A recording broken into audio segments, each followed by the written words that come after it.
الحمد لله رب العالمين الرحمن الرحيم مالك يوم الدين إياك نعبد وإياك نستعين اهدنا الصراط المستقيم صراط الذين أنعمت عليهم غير المغضوب عليهم ولا الضالين.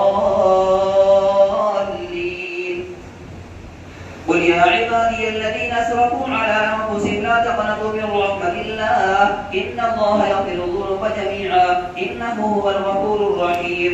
وأنيبوا إلى ربكم وأسلموا له من قبل أن يأتيكم العذاب ثم لا تنصرون واتبعوا أحسن ما أنزل إليكم من ربكم من قبل أن يأتيكم العذاب بغتة وأنتم لا تشعرون.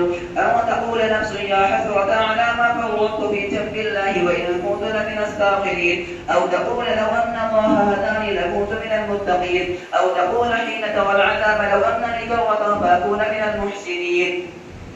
بلى قد جاءتك آياتي فكذبت بها واستكبرت وكنت من الكافرين. ويوم القيامة ترى الذين كذبوا على الله وجوههم مسودة أليس في جهنم مثوى للمتكبرين. فينجي الله الذين اتقوا بمفازتهم لا يمسهم السوء ولا هم يحزنون. الله خالق كل شيء وهو على كل شيء وكيل له مقاليد السماوات والأرض والذين كفروا بآيات الله أولئك هم الخاسرون.